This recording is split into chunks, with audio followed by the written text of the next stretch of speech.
Mesdames, Messieurs, bonsoir. Merci de votre fidélité. Depuis le 1er octobre, le Conseil d'orientation et de supervision de la LEPI a lancé la phase d'actualisation de la liste électorale permanente informatisée. Cette opération se déroule chaque année, mais le contexte est différent cette fois-ci, marqué par l'organisation prochaine des élections législatives. Et on en parle ce soir sur le plateau de l'invité du dimanche avec Janvier Awedehou. Il est député à l'Assemblée nationale, président du COS LEPI. Il est notre invité. Honorable député, bonsoir. Bonsoir. Et merci d'accepter de venir sur notre plateau. Alors, quels sont aujourd'hui les enjeux de l'actualisation de la LEPI?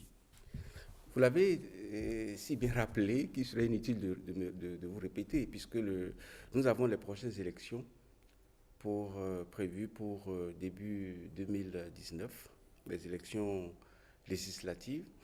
Et il va de soi que la liste soit actualisée, comme c'est prévu par la loi, et que chaque citoyen puisse être sûr de pouvoir accomplir son devoir civique. Alors, en quoi consistent donc les différentes phases de cette opération d'actualisation? Bon, c'est une opération assez complexe, en ce sens que à chaque fois qu'il y a COS-LEPI, c'est de nouvelles personnes. Donc ça demande des phases donc, de mise en place donc, d'une structure avec des démembrements du COS. Et en termes de démembrement, il y a ce qu'on appelle par exemple les superviseurs d'air opérationnels. Chaque député, membre du COS-LEPI, a un ou deux départements à surveiller et s'assurer que tout se passe bien. Après cela, il y a ce qu'on appelle les coordonnateurs départementaux. Il y a un coordonnateur par département qui est l'œil du COS, sur tout ce qui se passe à ce niveau. Certaines communes sont petites, d'autres plus grandes. Donc, pour pouvoir mieux organiser, mieux quadriller le travail, on aide ces coordonnateurs départementaux par des personnes qu'on appelle les coordonnateurs de zone. Une zone, exemple, si Le Bénin a été subdivisé en 60 zones. Donc, nous avons 62 zones. 62 zones, 62 zones, précisément. Donc, si on prend par exemple, si je prends dans la zone le zoo, nous avons une zone, c'est par exemple, Zakota, c'est une zone. Parce que Zakota, c'est très grand. Ça fait une zone. Donc, la zone se résume à la commune. Mais si on prend par exemple des communes comme Kové, Zanyanando, on les a regroupées pour former une zone. Et on tient compte aussi du rapprochement géographique. Donc, c'est de cette manière qu'on a procédé pour aller jusqu'à Malanville. Donc, au total, nous avons 62 zones, dirigées par ceux qu'on appelle les coordonnateurs de zones, qui fonctionnent sous les coordonnateurs départementaux. Nous avons ensuite les commissaires communaux d'actualisation, ceux qu'on appelle communément les CCA. Et ceux-là sont désignés donc par une décision, une loi de l'Assemblée nationale qui fixe donc un représentant pour la majorité, un représentant pour la minorité et le chargé de l'état civil de chaque commune qui fait office donc de CCA. Ça fait donc 3 personnes pour quadriller donc la commune. Et ces 3 se mettent ensemble pour désigner un président et un rapporteur. Voilà le bureau qui est constitué et qui se charge donc qui garantit le bon fonctionnement donc, de tout le processus au niveau donc, de la commune. Alors, allons à l'essentiel. Plus concrètement, vous aviez déjà lancé la phase d'affichage qui a été bouclée le 25 dernier. Le 24. Le 24 octobre dernier. Alors, au terme de cette phase, que retenir? Les informations qui vous sont revenues des différents départements. Je dois vous préciser que cette phase consiste à quoi? Et qu'est-ce que nous avons pu faire? Oui. La liste qui a été affichée, c'est une liste provisoire, c'est une liste électorale provisoire. Donc, c'est avec cette liste affichée que nous faisons ce qu'on appelle les opérations d'appurement. Alors, si par exemple, ça concerne faire des rectifications des erreurs matérielles. Des identités des gens. Oui, noms mal écrits ou des radiations, c'est-à-dire des personnes décédées. Donc, il faut pouvoir les retirer de la liste. Donc, les familles de ces personnes doivent produire donc, des documents pour découvrent que la personne n'existe plus et remplissent donc les fiches. C'est également le moment de changer, pour ceux qui veulent changer de centre de vote. Quelqu'un qui était par exemple à Banikwara, qui a été affecté et à Djougou ou à Cotonou, doit pouvoir changer de centre de vote. C'est le moment de remplir des formulaires pour indiquer donc 16 cas donc, de transfert de résidence. Bon, voilà un peu ce qui a été fait donc à cette. Donc c'est une phase qui n'est pas qui se répète donc n'est pas. Elle est très importante, mais c'est moins visible parce que tant que les équipements techniques ne se déploient pas, on ne sent pas. Mais là, c'est une phase très importante et tous les citoyens qui, d'une manière ou d'une autre, n'ont pas eu le temps donc d'aller vérifier leur liste ou ayant vérifié, n'ont pas eu le temps donc d'aller voir le chef de village, le chef de quartier pour apporter les erreurs. Ils ont encore la possibilité, jusqu'à la fin du mois, donc d'écrire au président de COSLEPI et de... Mais malheureusement, ce ne serait plus au niveau du nom du chef de quartier, du chef de village, mais c'est à Grand-Gandan, au COSLEPI, qu'il faut se rendre pour aller voir au niveau du COSLEPI ou au niveau donc de l'ANT pour remplir les fiches qu'il faut pour faire la correction. Alors, les populations qui ont sans doute, pour des raisons qu'on ignore, qui ont décidé peut-être de boycotter cette phase-là, elles s'exposent à quoi aujourd'hui? Non, c'est vous savez, pouvoir voter, c'est quand même un devoir. C'est un droit, mais également un devoir. Alors, donc, quelqu'un qui n'a pas son nom sur la liste doit s'arranger pour faire la correction. Ils ont encore quelques dates pour se porter donc, au niveau donc, du COSLEPI pour faire les corrections. Il y a le cas également des personnes, des Béninois qui n'ont jamais été enrôlés. Il n'y en a pas beaucoup, mais il y en a. Il faudrait que les populations comprennent que c'est toujours possible, mais en ce moment-là, c'est la Cour constitutionnelle. Il faut écrire à la Cour constitutionnelle, conformément à la loi, il faut écrire à la Cour constitutionnelle et écrire au président du COSLEPI pour expliquer les raisons pour lesquelles ces personnes n'ont pas été enrôlées. Alors, ça peut être des cas de maladie. Donc, il faut apporter la preuve comme quoi ces personnes étaient malades. Et quand même on a déployé des kits un peu partout dans le monde pour enrôler les Béninois, au nom de quoi ils n'ont pas pu se faire.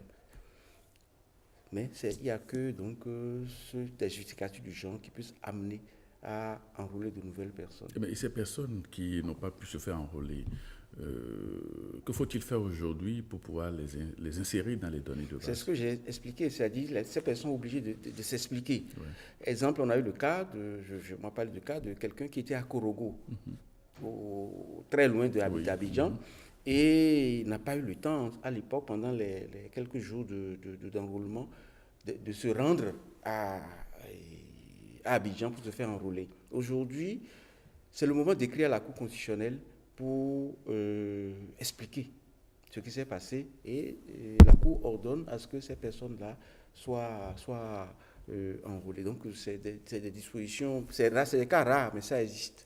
Alors, on dit souvent que, pas souvent, mais on dit dans le cadre de cette opération que si vous ratez une phase, il faudra attendre 5 ans ou peut-être 10 ans après pour le faire.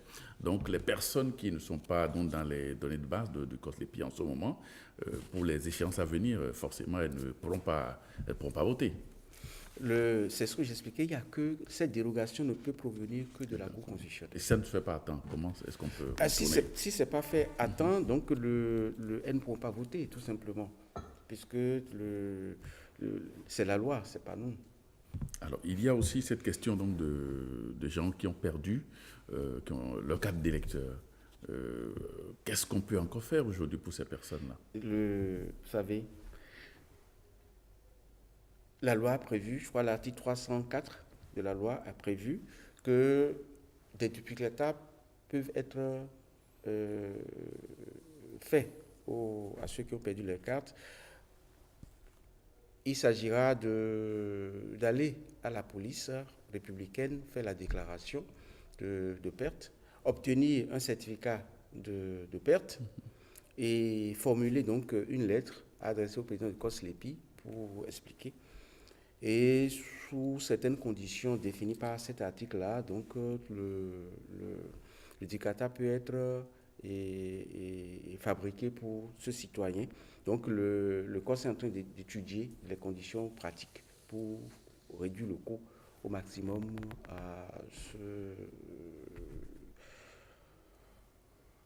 à cela. D'accord. Alors, on considère que la phase d'affichage est quasiment bouclée. Alors, quelle sera la suite de l'opération après la phase d'affichage donc de la liste provisoire?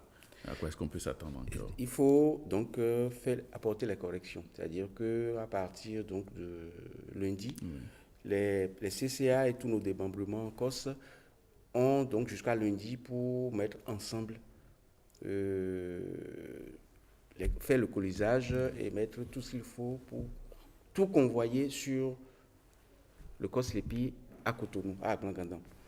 Et les techniciens de l'ANT se chargeront, l'Agence nationale de traitement, l'Agence nationale de traitement se chargeront donc de faire le travail sur les ordinateurs, sur la base de données. Et après, il y aura également la génération des nouveaux majeurs, c'est-à-dire des gens qui n'avaient pas 18 ans au moment donc, des opérations. Et qui aujourd'hui ont 18 ans. Ouais. Donc il y aura cette génération et ça va donner lieu à un déploiement sur le terrain, le matériel sur le terrain, ce qu'on appelle les kits biométriques, les valises biométriques. Et ces citoyens, donc, il y a également, j'avais oublié de vous dire, il y a aussi les OMI. Oui. C'est-à-dire des gens qui étaient en situation régulière, mais qui n'ont pas pu se faire. Mais leurs noms sont bien dans la base de données. Donc tout cela doit pouvoir repartir vers les centres de vote pour aller poser leurs empreintes et pour pouvoir être maintenant en situation régulière pour obtenir une carte d'électeur. Puisque vous ne pouvez pas obtenir une carte d'électeur tant qu'on n'a pas vos empreintes et autres précisions sur vous dans la base de données. Donc après cela, donc, les kits reviennent. Oui. Les kits reviennent encore à l'ANT et il s'agira par la suite donc de générer la liste électorale permanente finale. Et cette liste sera par la suite, les citoyens auront un temps pour consulter, pour s'assurer que même après prise en compte de tout ce qui a été fait, est-ce qu'il y a encore des erreurs? Pour ça, on aura même à mettre en ligne le fichier, la liste électorale, de façon à ce que même de chez eux, avec leur téléphone portable, ils peuvent consulter l'essentiel, pas tout, l'essentiel de leurs données pour s'assurer que tout va bien, s'assurer que le centre de vote correspond effectivement à ce qu'ils ont indiqué. Et le nom n'est pas mal écrit, etc. Voilà. Est-ce que vous avez un chronogramme par rapport à toutes ces activités? Oui, bien sûr, c'est un chronogramme. Là, vous savez, la loi dit au plus tard, le 31 décembre, tout ce que je viens de vous expliquer doit être fait, achevé. Et au plus tard, le 15 janvier, les cartes d'électeurs doivent être disponibles et distribuées. Vous êtes sûr que vous allez tenir dans le temps? Nous allons tenir. Nous allons tenir. En tout cas, jusqu'à l'heure où je vous parle, nous tenons dans nos chronogrammes. Les dates sont respectées, donc il n'y a pas de souci en termes donc, de mise à disposition des différentes listes, des cartes d'électeurs, tout se passe bien. Alors, par rapport à la fiabilité de tout ce qui se fait jusque-là, qu'est-ce qui nous permet de nous assurer que tout se passe dans la transparence? Vous savez, c'est vrai qu'au niveau de la composition du COS Lépi, c'est quand même une parité. Les différentes tendances sont là. C'est la composition. Est-ce que ça garantit? Justement, c'est la composition du COS qui, disons, rassure. Puisque quand bien même nous sourions, mais chacun défend son camp. Il n'est pas question, disons, de laisser la porte. Même au niveau, je vous expliquais, même au niveau des démembrements, au niveau des CCA par exemple, l'opposition donne, à l'Assemblée nationale, l'opposition donne un membre et la majorité un. Ce qui fait que sur le terrain, on se surveille. Donc il n'est pas question de faire des tripatouillages, c'est pas possible. C'est pas possible. Alors, c'est vrai que par le passé, les différents bureaux de COS Lépi ont été confrontés à des questions de financement, des hésitations de la part des gouvernements défunts, par rapport au financement de l'opération. Alors aujourd'hui, qu'est-ce qui s'est passé? Quelle est votre situation à vous? Apparemment, vous ne connaissez pas le même sort que vos prédécesseurs. Non, il faut avouer que le gouvernement accompagne le COS normalement. C'est-à-dire que tout ce dont nous avons besoin pour travailler, le gouvernement nous appuie. Donc, à cette date, on n'a aucun problème de financement. Les gens seront payés à bonne date. Nous avons fini la phase actuelle, c'est terminé. Donc, les DAA et autres démembrements seront payés probablement à partir enfin, au cours de la semaine qui arrive là. Donc, nous n'avons aucun problème de financement. Les matériels dont nous avons besoin ont été normalement acquis. Donc, tout se passe bien. Nous n'avons pas de problème. En tout cas, pas de problème financier. D'accord. Alors, il y a aussi des structures qui interviennent donc dans la réalisation de cette opération. Des structures des structures partenaires. Il y a la NT, je ne sais pas s'il y a la Sénat et l'INSAE également qui collaborent avec vous dans cette activité-là. Oui, nous avons déjà, dès notre arrivée, nous avons pris le temps de rendre visite à la Sénat, au président de la Cour constitutionnelle. Nous avons eu la visite de l'APDP, c'est-à-dire la structure qui remplace la CNIL. Donc, oui. Tout ça, ça nous permet, disons, d'avoir de bonnes relations. Exemple, nous sommes en relation comme partenaire, nous avons le ministre de la charge de la décentralisation qui se déploie pour nous rendre la tâche vraiment facile. Par exemple, les chefs de village à payer, il faut les payer pour le travail accompli. Il a fallu que sur les 5303 villages du Bénin, que ce ministre s'active pour nous procurer la liste officielle. Donc, c'est toute une machine et nous avons eu tout ça. Donc, il n'y a pas à l'heure actuelle un goulot d'étranglement quelconque. Tout se passe bien entre les différents partenaires donc, dans cette opération. C'est difficile à chaque fois. Qu'est-ce qui a pu faciliter ce genre de choses? Parce qu'on sait que par le passé, c'est souvent à couteau tiré entre le gouvernement et les membres du COSLEPI sur la question de budget et tout.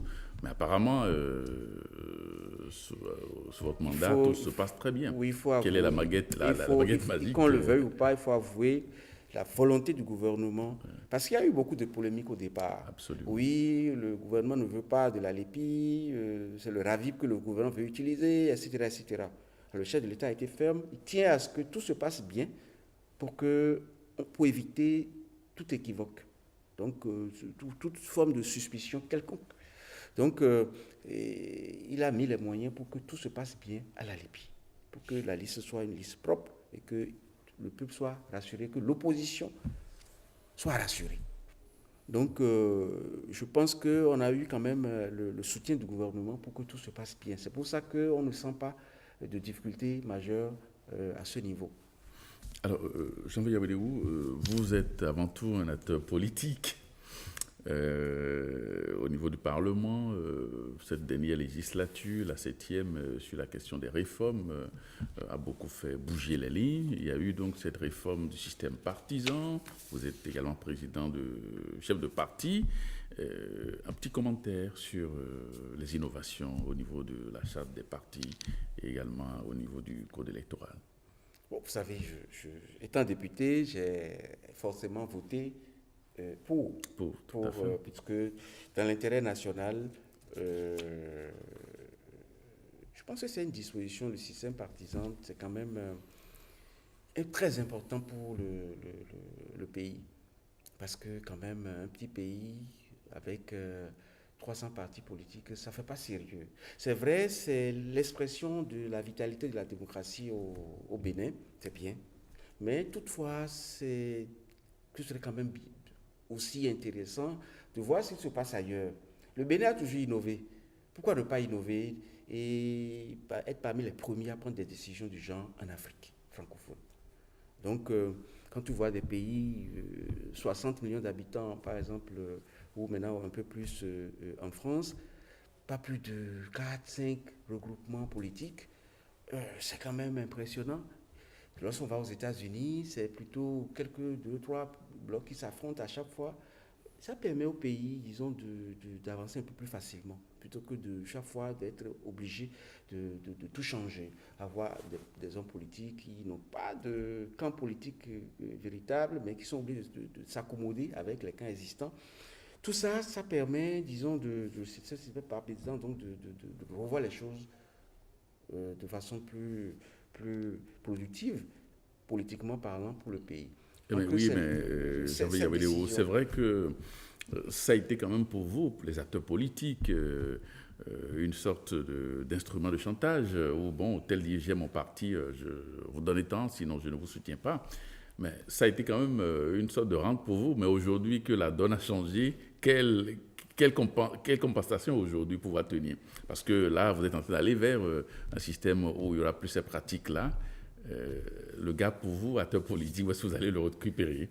Non, c'est-à-dire qu'il faut à chaque fois tenir compte de l'intérêt national.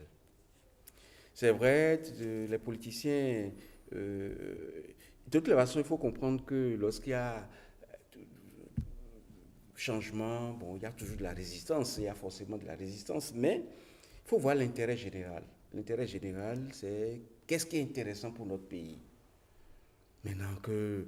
Et puis, moi, je n'ai pas trop compris votre question, parce que, moi, est-ce que vous connaissez les hommes politiques devenus riches grâce à la politique? Dites-moi, donnez-moi le nom d'un député. Donnez-moi le nom d'un député devenu riche parce qu'il a été député. Mais au Bénin, on a comme l'impression que je n'en connais les pas. Structures partisanes sont utilisées. C'est même très difficile pour un député. Comme pour monnayer et tout cela. Non. Pour un député qui n'est plus en chair, parfois on voit des députés qui sont à pied.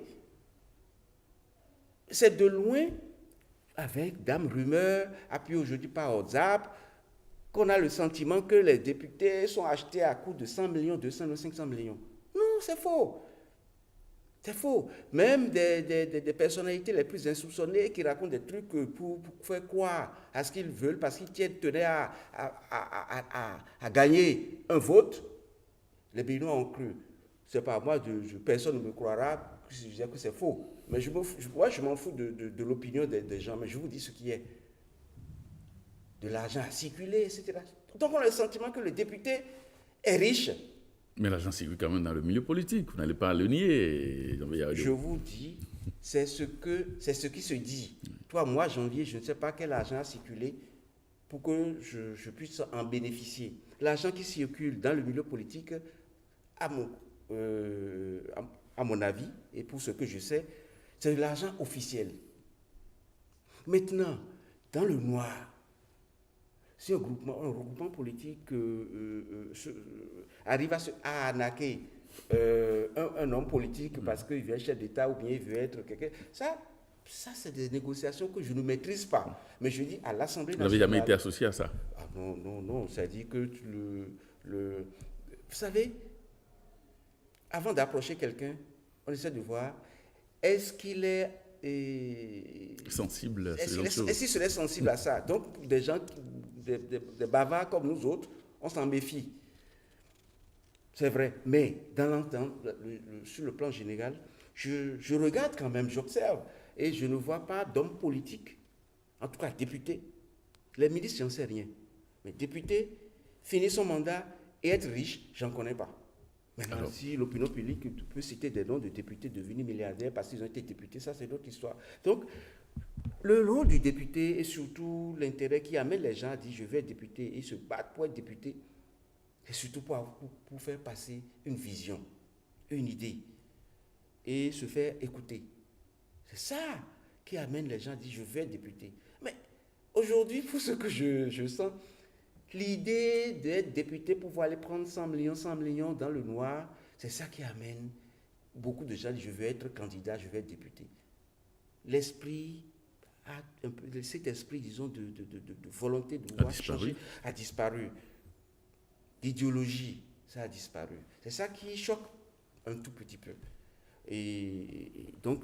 Avec donc ce changement, ce chamboulement donc au niveau de c'est ça qui va justement, l'intérêt, disons, de ça, la réforme du système partisan. Avec le système partisan, même ceux qui vont se battre pour être députés, croyant qu'ils auront de l'argent, ils n'en auront plus s'il devait y en avoir, puisque le système partisan va amener tout le monde à être discipliné. Vous êtes membre d'un regroupement politique, vous ne pouvez plus, parce que vous n'avez pas eu ce que vous voulez, prendre votre valise et dire je m'en vais. Vous y allez, mais vous allez perdre beaucoup de choses. Alors, Jean-Pierre Yawedewou, au niveau de la mouvance, vous êtes en train d'aller vers deux blocs. On parle de bloc progressiste et de bloc les Républicains. Alors, vous, votre parti, c'est le Réveil patriotique. Vous allez de quel côté? Nous avons, suite à notre congrès, vous savez, les choses ont beaucoup bougé. Oui. Il y a eu des étapes. Nous avions déjà tenu notre congrès il y a très longtemps, oui, et nous avions déjà adhéré à un bloc qu'on appelait Dynamique Unitaire, qui regroupait beaucoup de partis du septentrion, du centre et du sud. Oui. Et dans Dynamique Unitaire, il y avait près déjà de 23 ou 25 députés, membres de Dynamique Unitaire, oui, et près d'une dizaine de ministres, je crois. Donc, c'était un grand parti déjà. Ce bloc était déjà un bloc qui, à lui seul, constituait, disons, une machine à gagner. Maintenant, vous allez vers... Là, le Dynamique Unitaire... Donc, du coup, Dynamique Unitaire fusionne avec le PRD et autres partis politiques. Qui le souhaitent. Donc, ça devient donc... les Républicains, vous parlez, on parle des Républicains, là, c'est donc, le nom... Du coup, nous, on n'a plus le choix. Oui. Ayant déjà adhéré à Dynamique Unitaire, vous êtes d'emblée membre du parti Les Républicains. Donc voilà où on en est à ce jour. Et le processus est en cours pour finaliser les actes fondamentaux dans les prochaines semaines. Mais qu'est-ce qui va changer concrètement dans le fonctionnement de ce parti naissant, Les Républicains? Parce qu'on doit pouvoir tirer le son de l'expérience de plus de 25 ans, essayer quand même de mieux structurer les choses pour qu'on n'ait plus à retomber dans les mêmes travers. Est-ce que vous y pensez? C'est-à-dire, l'idée même de n'avoir que au Bénin 3, 4 ou peut-être 5 grands regroupements politiques, ça résout pratiquement déjà la plupart des problèmes. À mon avis, en tout cas, c'est difficile pour un parti qui a déjà son assise dans une zone, qui a ses militants dans une zone, d'être obligé de sacrifier certaines têtes pour pouvoir fonctionner en symbiose avec d'autres regroupements politiques. Ça, c'est des réalités que vous devez gérer au niveau de vos... Là, chaque parti est obligé de... Si je prends le cas du PRD, le PRD gouvernait... l'OME, tout au moins, et une partie donc de Cotonou. Avec ce regroupement, le PRD doit perdre un certain nombre de ses prérogatives et pouvoir accepter de nouvelles personnalités qui n'étaient pas membres du PRD et compétir ensemble. C'est pareil pour moi, en zone à Gonly, à la 24e, il y aura d'autres forces, on est obligé de conjuguer les efforts, gérer tout ça. De gérer tout ça. Il y a forcément des difficultés. Donc ça va poser des problèmes par rapport à la confection des listes, par exemple. Voilà. Personne n'est sûr d'être positionné. Et qui fera les listes, vous-même ou bien... Les listes, non, mais maintenant c'est les partis se sont mis ensemble, il y aura donc une tête. Il y aura des commissions, il y aura pas mal de structures de gestion, donc mais le problème ne se posera pas, puisque nous avons au moins une idée de des résultats des élections passées. On sait qui pèse quoi dans telle zone, donc dans telle localité. Donc on ne voit pas, par exemple, demander au président Adrien Humbedi de ne pas être candidat à Porto Novo, qui pourra mieux compétir si ce n'est pas Adrien Humbedi. C'est un exemple que je vous donne. Donc on essaiera de voir, disons, les personnes qui sont à même et qui ont la popularité nécessaire. Quand bien même plusieurs regroupements ont, disons, les mêmes sensibilités politiques, il y aura quand même un combat. Parce que ce n'est pas parce que nous avons les mêmes sensibilités que nous sommes capitalistes ou socialistes que nous ne sommes pas des concurrents. Donc il y aura quand même ce combat. Donc nous sommes obligés de prendre les personnes à même de rivaliser avec l'opposition. Et l'opposition est partout. FCBE, USL, etc. L'opposition est partout. Il faut pouvoir les combattre aussi pour pouvoir réussir. Donc on est obligé de prendre des personnes valables et pour gagner pour avoir le maximum Mais de est-ce que le sièges. temps n'est pas relativement court pour pouvoir régler ces différentes contradictions internes, essayer donc d'avoir des argumentaires solides pour la Non, campagne, non, pour vous au niveau non, non, non, des blocs de la majorité? nous avons, c'est-à-dire que de courant Oui. novembre, je pense que beaucoup de regroupements Oui. devraient être complètement achevés. Et donc, décembre, janvier, février, mars, on a assez de temps pour que tout soit à jour. Ok. Alors, on parlait donc de la réforme du système partisan, les blocs qui sont constitués. Est-ce que l'idéal n'aurait pas été de mettre tout à plat avant, parce que là, l'échéance électorale, elle est à côté. Est-ce que vous allez pouvoir régler toutes les difficultés, les questions de ligne politique, parce qu'on l'a souvent dit ici, la question d'idéologie et tout ça, c'est quand même un idéal lointain pour nous ici au Bénin en termes d'organisation politique. Non, chacun a choisi déjà sa ligne idéologique. Oui. Et, vous voyez, quelqu'un qui parle de, par exemple, qui dit je vais adhérer au bloc progressiste. Lui est déjà dans l'esprit de socialisme. Ceux qui décident d'adhérer au bloc républicain, ils sont dans un esprit, disons, un peu de capitalisme. Oui. Un peu, enfin, Les libéraux, si on peut le dire ainsi. Donc, déjà, si tu es convaincu par l'idéologie à laquelle tu adhères librement, le problème ne se pose pas. Tout ce qui reste, c'est, et quel que soit, même au sein de nos partis, de nos petits partis politiques qui n'avaient que un ou deux députés, Oui. le problème se posait. C'est-à-dire qui va être candidat, qui ne le sera pas. Et il y a un arbitrage, il y a des promesses qui se font et on essaie donc de gérer. Oui. La preuve, c'est que nos partis existent depuis une quinzaine d'années, vingtaine d'années, sont encore là, avec les mêmes membres. Donc on jette toujours des contradictions. Ça va être pareil au niveau de ces grands blocs, peut-être avec un peu plus d'acuité, mais ça va se gérer. Alors, vous soutenez donc le régime en place, président Patrice Talon. Que pensez-vous de sa gouvernance? Vous savez, nous, Béninois, nous devons savoir ce que nous voulons. Nous avons toujours critiqué la malgouvernance. Ça a donné lieu à des colloques, à des séminaires, etc., etc. Aujourd'hui, nous avons un président qui veut répondre à ces préoccupations, qui s'est donné comme ligne principale la lutte contre la corruption. Et ici à Tel, on ne peut pas prétendre dire que tout ce qu'il fait est forcément bon. Après tout, c'est un humain. Mais avec cœur, il fait ce qu'il compte faire de bien pour que le Bénin change. Il faut que le Bénin change. La corruption est la gangrène qui tue l'économie béninoise. Et aujourd'hui, nous avons un président qui décide de combattre cette corruption. Ça a été mon souhait.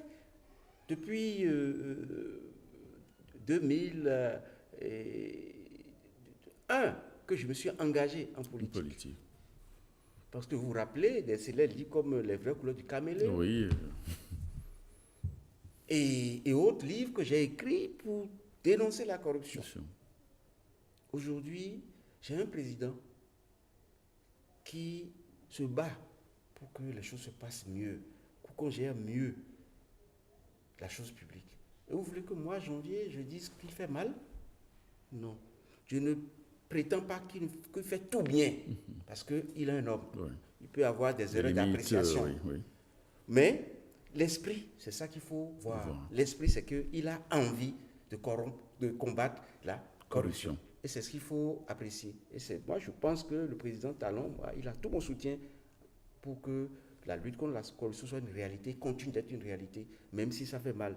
Et comme je vous disais tout à l'heure, dès qu'il y a changement, c'est qu'il y a résistance. Donc, les gens vont chercher à ne pas être d'accord, à des querelles politiciennes inutiles. Moi, j'invite le président à ne pas regarder ça, d'avancer pour que, à la fin de son mandat, qu'on puisse dire il était une fois un président qui s'appelait Talon. Et ceux qui émettent des réserves par rapport à la lutte contre la corruption, ils ont tous tort, selon vous? Mais je suis aujourd'hui président COSLEPI. Ouais. Mais je peux vous dire que pour signer un acte, je lis et je relis par 3 fois. Pour ne pas vous retrouver en difficulté. Pour ne pas me retrouver à la beffe. Ou à la criette. Ou à la criette. C'est-à-dire chacun doit prendre conscience de ce que... même le chant de votre père mérite un respect. Ouais. Parce que vous devez respecter vos frères et sœurs. Même un patrimoine familial mérite respect. Alors,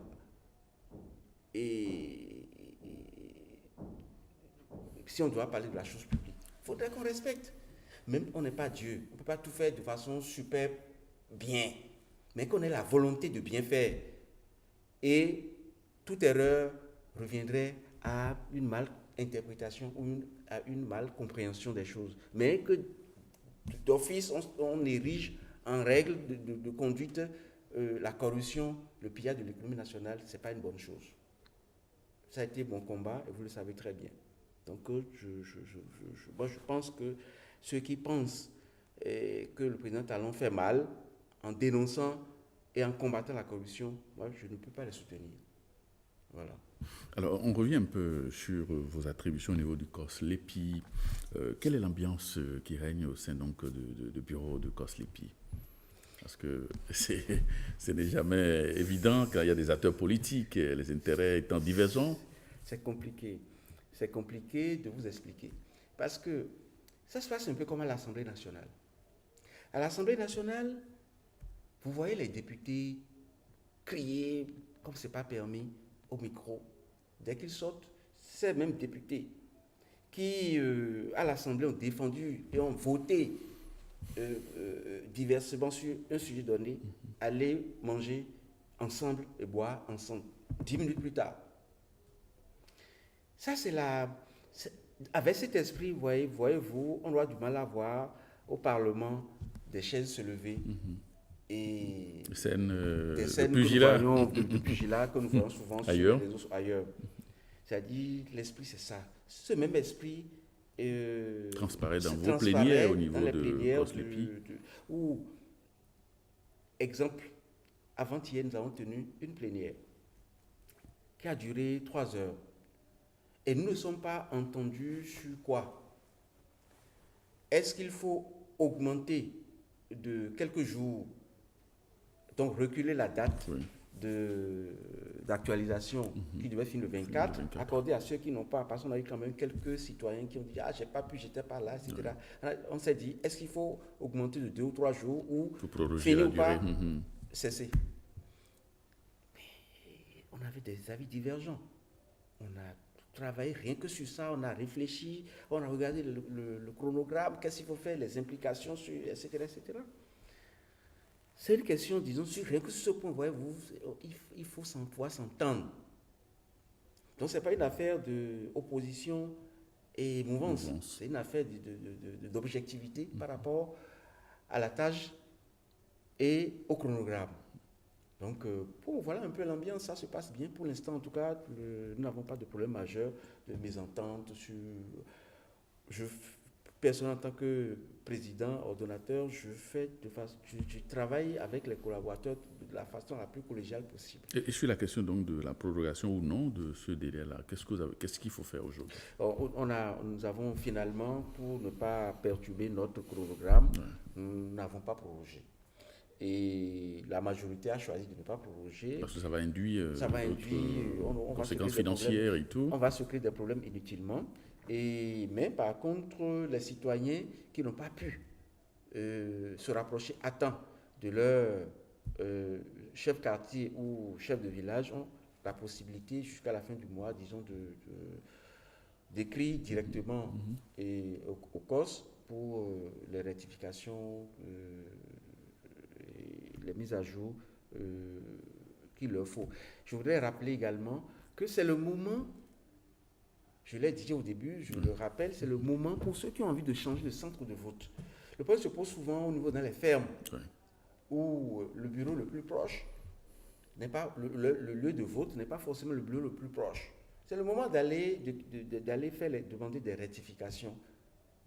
Et c'est le moment. Sinon, et je demande également aux députés et aux hommes politiques de sensibiliser leurs électeurs, parce que nous constatons par la suite que parfois, ce qui est interdit par la loi se fait. C'est-à-dire que parce que ton électeur n'est pas dans le centre de vote qui est le sien, on arrive même à prendre des véhicules 4 bâchés pour déplacer des gens pour aller voter. Parce que si vous ne les déplacez pas, ils n'ont pas l'argent pour prendre le taxi et aller voter pour vous. La loi l'interdit.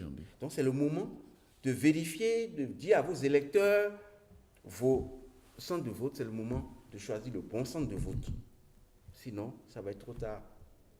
Mais ils ont encore la possibilité de choisir ils ont le centre la possibilité, de vote. plus facilement, puisqu'on a déployé tout cet arsenal vers eux pour qu'ils puissent le faire. S'ils ne l'ont pas fait, ils doivent Ils peuvent changer encore le centre de vote. Ils peuvent le faire, mais ce n'est plus l'actualisation sur le terrain, c'est terminé. Ils doivent le faire, il faut qu'ils l'écrivent maintenant directement au COS LEPI. C'est à eux de couvrir ces frais-là. Ce n'est plus au COS de redéployer des gens sur le terrain. Mais ça paraît un peu difficile pour les populations qui doivent... Nous avons fait, sur le journaliste, nous avons fait tout ce qu'il fallait. Nous avons gongonné partout au Bénin. Dans tous les quartiers et villages, les gongonneurs travaillé. Nous avons passé des communiqués radio jusqu'au fin fond du Bénin. Les télévisions. Nous avons organisé des sketchs télé, radio. On a passé tout ça. Les journaux. On a fait des bandeaux dans les jours, tous les quotidiens pour que l'information a circulé. Si un Béninois décide de ne pas le faire à bonne date, il faut qu'il fasse l'effort. Et puis, qu'on soit pour le président Talon, qu'on soit pour la mouvance, qu'on soit pour l'opposition ou autre, aller voter, c'est un devoir. Un droit et un devoir. Alors, si vous n'êtes pas à jour ou vous n'avez pas votre carte d'électeur, etc., vous allez perdre. Vous n'allez pas pouvoir jouir de votre droit citoyen en son temps. Donc, c'est le moment de le faire. D'accord. Alors, Jean-William Wedewou, nous sommes quasiment au thème de cette émission. Je vous donne la parole pour la conclusion. Non, ma conclusion, je voudrais d'abord rassurer les populations, le peuple béninois, sur la sincérité du travail qui est fait. La LEPI qui est en cours de préparation est une LEPI qui est contrôlée autant par la mouvance que par l'opposition. C'est un travail sincère, donc il n'y a pas de souci pour ce qui concerne donc, la qualité de la liste électorale permanente qui sortirait donc de nos travaux. Et je redemande au peuple béninois de s'intéresser à ce qui est en train d'être fait en ce moment pour pouvoir passer à l'acte citoyen en son temps, c'est-à-dire aller voter. Donc, allez rechercher donc, vos cartes d'électeurs. Si vous les avez perdues, faites les diligences qu'il faut pour qu'en son temps, vous puissiez obtenir une carte d'électeur et aller voter. Voilà ce que l'appel que je voulais lancer au peuple béninois et profiter de cette occasion pour remercier l'ORTB pour la qualité du travail qui se fait chaque jour et de mieux en mieux, l'accompagnement qui est fait et au COS. Je voudrais vous remercier pour tout ça. Merci Jean-William Wedewou. Je rappelle que vous êtes le président du COS LEPI, vous êtes député à l'Assemblée nationale. Amis téléspectateurs, merci de nous avoir suivis et rendez-vous dimanche prochain.